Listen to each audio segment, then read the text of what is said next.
To the people of the United States of America, we cannot allow our very understanding of our world to be controlled by political parties looking for yet another issue to use in their war for political power. We all agree our world is warming up. We have record high temperatures year after year in every part of the world. It's true that as our numbers reach the billions, our activities began to affect our climate. But the fact is, our world has cooled and warmed by itself in far greater measure throughout the ages of its existence. At some times, the average temperature of our world has been 140 degrees Fahrenheit. At other times, the average temperature has been below freezing. But a little over 10,000 years ago, our world came out of its last ice age and started to warm again. And our ancestors of that time were freed from the icy prison they'd been living in for tens of thousands of years. They began to roam, to explore the world and settle in new environments, and as our world's temperature continued to become more livable, they began to raise up civilizations. And during the last few hundred years, our world has warmed to the ideal temperature for life on Earth. Look to the last couple of hundred years to just how easy our temperatures have been for us. Every year of our lives, we've had seasons where we could freely go outdoors without needing either warm clothing or protection from the heat. And look to how lush and bountiful nature has been. Our lands and seas have been filled with life. That was the best possible temperature range, both for us and for the rest of life on our world.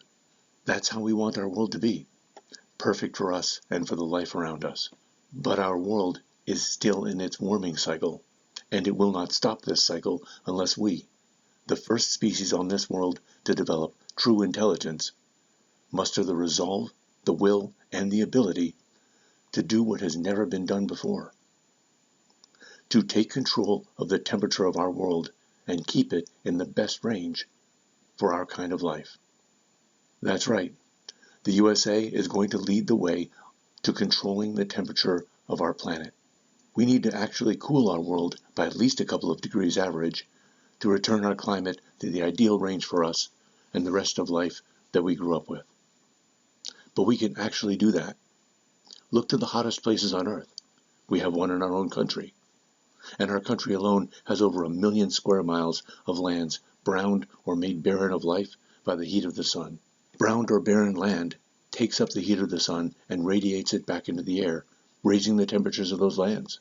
When there's 1 million square miles of it, it raises the temperature of our world as a whole.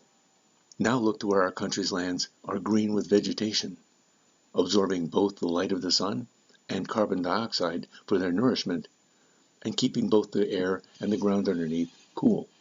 That's where our answer lies. We will turn our country's brown and barren lands into green, livable, farmable land. Sound like a crazy idea? Not so. Because, to save the lives of those who live in the hottest lands on Earth, this is already being done. Across our world, the people of countries scorched by intolerable heat have been successfully creating oases of greenery right in the middle of their now barren lands. Even Ethiopia, devastated by drought, is creating new oases of green in its parched lands simply by the valiant labor of its people. So, the United States of America, the most industrially powerful country in the history of the world, can absolutely do this too. We will begin to transform our own brown and barren lands into green, arable, life-giving land. And by doing so, we will moderate the temperature of our entire country. And where America leads, the world follows. We will not be passive about this. We will first actively engage every friendly nation, and later, every other nation, in taking up this same solution. And that is how we will take the first step towards returning the temperature of our world to be the ideal temperature for our kind of life. As President, I will give this solution the full support of the executive branch.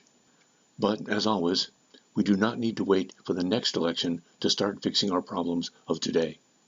So as a candidate for the office of the President, I call upon our current presidential administration to endorse this solution to this worldwide problem and actively support our efforts to make it happen. We'll be setting up an organization to bring every interested party together to get this effort off of the ground. So please, join the social media threads below dedicated to this solution to show your support and be part of making this happen. I'm Paul Auger, candidate for President of the United States in 2024, and I absolutely approve this message.